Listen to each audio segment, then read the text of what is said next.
السلام علیکم ورحمۃ اللہ۔ پیارے بھائیوں اور میری معززات ماؤں بہنوں اور بیٹیوں، بلوغ المرام کتاب الصلاۃ باب صلاۃ الاستسقاء، سبق نمبر ہے 106، نماز استسقاء کا بیان۔ استسقاء کا معنی ہے پانی کے لیے درخواست کرنا، دعا کرنا، اور شرعی اصطلاح کی روح سے ایک مخصوص کیفیت سے نماز پڑھنا۔ اور اسی طرح استسقاء کی دو قسمیں ہیں، ایک ادنا اور ایک اعلیٰ۔ ادنا صورت یہ ہے کہ صرف دعا کی جائے، اور اعلیٰ صورت یہ ہے کہ بارش طلب کرنے کے لیے باہر نکل کر عجز و انکساری خشوع خضوع کی حالت میں نماز استسقاء ادا کی جائے اور خوب عاجزی کے ساتھ گڑ گڑا کر دعا کی جائے۔ اور نماز استسقاء میں دعا کا مسنون طریقہ یہ ہے کہ نماز کے بعد ہاتھوں کی پشت چہرے کی طرف کر کے دعا کی جائے۔ بسم اللہ الرحمن الرحیم، سبق نمبر 106۔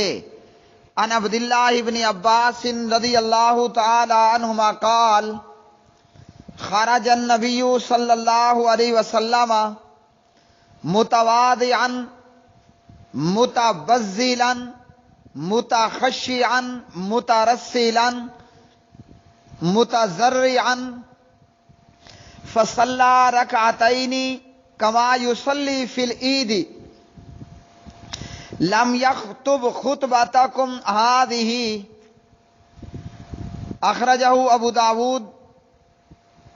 والترمذی والنسائی وابن ماجہ۔ عبداللہ بن عباس رضی اللہ تعالی عنہما راوی ہیں،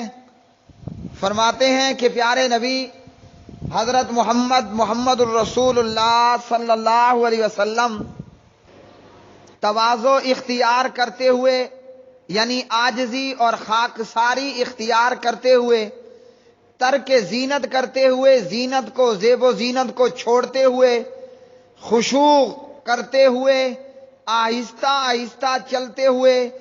اور تضرع کی حالت میں نماز کے لیے باہر نکلے، اور نماز عید کی طرح لوگوں کو 2 رکعت نماز پڑھائی۔ تمہارے اس خطبے کی طرح خطبہ ارشاد نہیں فرمایا۔ میرے پیارے بھائیوں، عبداللہ بن عباس رضی اللہ تعالی عنہما کی اس حدیث سے یہ معلوم ہوا، اس روایت سے یہ معلوم ہوا کہ نبی علیہ الصلاۃ والسلام بارش کی طلب کرنے کی دعا کے لیے آپ صلی اللہ علیہ وسلم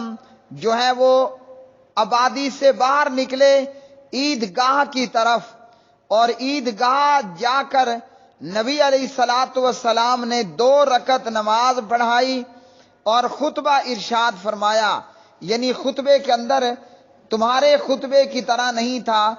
غیر ضروری گفتگو نہیں کی۔ تو پیارے نبی علیہ الصلاۃ والسلام نے 2 رکعت نماز پڑھائی اور اس کے بعد جو ہے وہ مختصر دعا کی خطبہ دیا، آگے جیسے احادیث کے اندر آ رہا ہے۔ پیارے نبی علیہ الصلاۃ والسلام کا یہ طریقہ تھا نماز استسقاء کے لیے۔ شاہ ولی اللہ محدث دہلوی رحمہ اللہ لکھتے ہیں کہ نماز استسقاء ادا کرنے کے کئی طریقے جو ہیں وہ منقول ہیں، اور مسنون طریقہ یہ ہے کہ سارے لوگ شہر سے باہر یا آبادی کے باہر جمع ہوں، پھٹا پرانا لباس پہنے، اللہ سے ڈرتے ہوئے، گریہ و زاری کرتے ہوئے وہ باہر نکلیں، امام انہیں 2 رکعت نماز با جماعت پڑھائے اور قرات بلند آواز سے کرے، اس کے بعد خطبہ پڑھے اور پھر امام صاحب جو ہے وہ دعا کرے اور دعا کروائے۔ اگلی حدیث،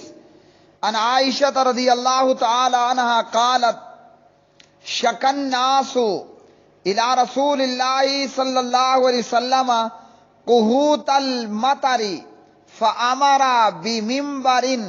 فوضع له في المصلى ووعد الناس يوما يخرجون فيه فخرج حين بدا حاجب الشمس فقعد على المنبر فكبر وحمد الله ثم قال إنكم شكوتم جدب دياركم وقد أمركم الله أن تدعوه ووعدكم أن يستجيب لكم ثم قال الحمد لله رب العالمين الرحمن الرحيم مالك يوم الدين لا إله إلا الله يفعل ما يريد اللهم أنت الله لا إله إلا أنت الغني ونحن الفقراء أنزل علينا الغيث واجعل ما أنزلت علينا قوة وبلاغا إلى حين ثم رفع يديه فلم يزل حتى رؤي بياض إبطيه ثم حول إلى الناس ظهره وقلب رداءه وهو رافع يديه ثم أقبل على الناس ونزل وصلى ركعتين فأنشأها الله تعالى سحابة فرعدت وبركت ثم أمطرت رواہ ابو داود وقال غریب واسنادہ جید۔ سیدہ عائشہ صدیقہ رضی اللہ تعالی عنہ راویہ ہیں، فرماتی ہیں کہ لوگوں نے پیارے نبی علیہ الصلوۃ والسلام سے بارش بند ہو جانے کی شکایت کی تو آپ صلی اللہ علیہ وسلم نے منبر لے جانے کا حکم دیا۔ چنانچہ آپ صلی اللہ علیہ وسلم کے لیے عیدگاہ میں منبر لا کر رکھ دیا گیا۔ نبی علیہ الصلوۃ والسلام نے لوگوں سے ایک دن کا وعدہ کیا کہ وہ اس دن میں باہر نکلیں، پھر آپ صلی اللہ علیہ وسلم اس وقت میں نکلے جب سورج کا کنارہ ظاہر ہوا۔ آپ صلی اللہ علیہ وسلم منبر پر بیٹھ گئے اور اللہ کی کبریائی اور حمد و ثنا بیان کی، پھر لوگوں سے مخاطب ہو کر فرمایا تم نے اپنے علاقوں کی خشک سالی کا شکوہ کیا، یعنی بارش نہ ہونے کا۔ اللہ تعالیٰ نے تمہیں یہ حکم دیا کہ تم اپنے پروردگار کو پکارو، وہ تمہاری دعائیں قبول کرے گا۔ پھر پیارے نبی علیہ الصلوۃ والسلام نے فرمایا تمام تعریفات اللہ ہی کے لیے ہیں جو کائنات کا پروردگار ہے، جو رب بڑا مہربان ہے، نہایت رحم کرنے والا ہے، قیامت کے دن کا مالک ہے۔ اللہ کے سوا کوئی دوسرا الہ نہیں، وہ اللہ جو چاہتا ہے کر گزرتا ہے۔ الہی تو ہی اللہ ہے، تیرے سوا کوئی معبود نہیں، تو غنی ہے، ہم فقیر اور محتاج ہیں۔ ہم سب پر بارش نازل فرما، بران رحمت کا نزول فرما۔ جو کچھ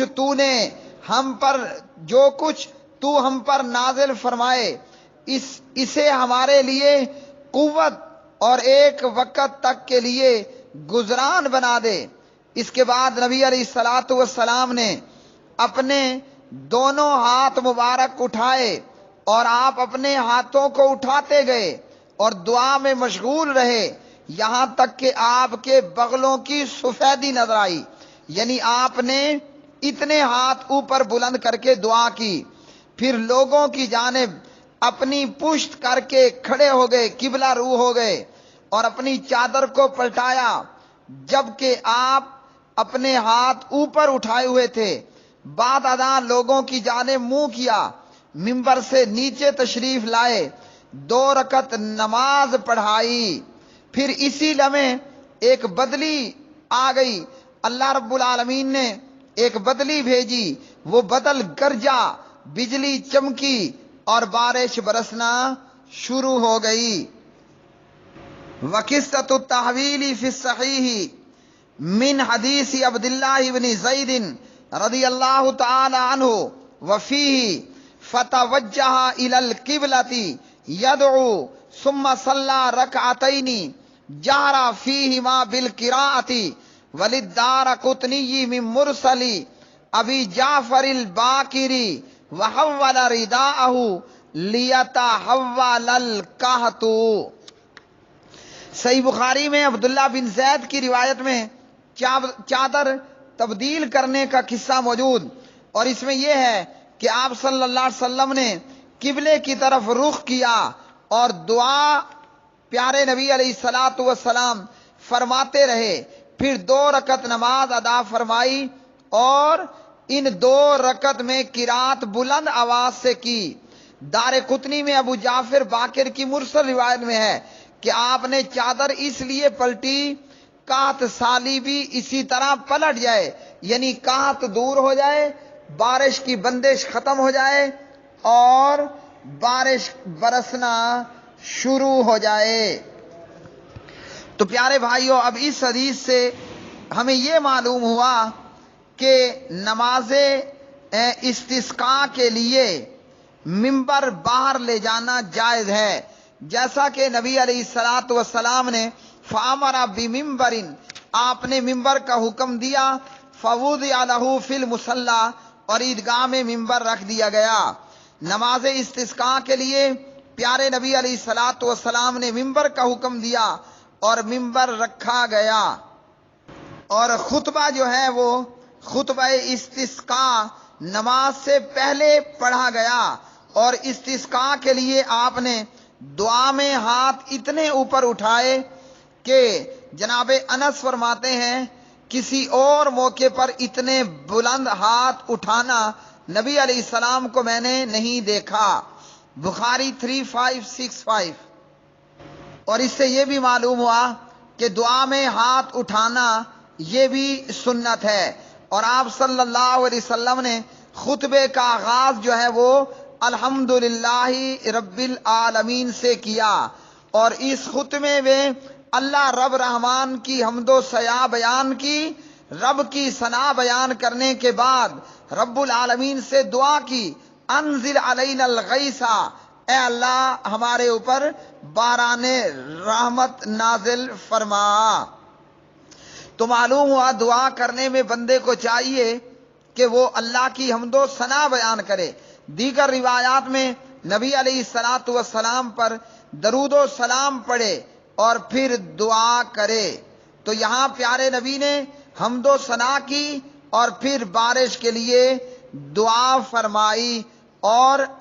اللہ سبحانہ و تعالیٰ نے بدلیاں بھیجیں اور بدلیاں گرجیں، بجلی چمکی اور بارش برسنا شروع ہوئی۔ پیارے بھائیوں اور میری بہنوں، آج کے سبق سے یہ معلوم ہوا کہ جب قحط سالی ہو جائے، جب بارشیں برسنا بند ہو جائیں، تو امام صاحب کو چاہیے وہ لوگوں کو لے کر شہر یا بستی سے باہر نکلے، اور اسی طرح نبی علیہ الصلوۃ والسلام کے طریقے پر عمل کرتے ہوئے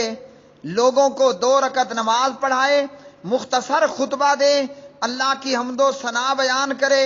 اللہ کی تعریفات بیان کرے، اور اللہ سے بارش کے لیے جو ہے وہ دعا کرے۔ اور اسی طرح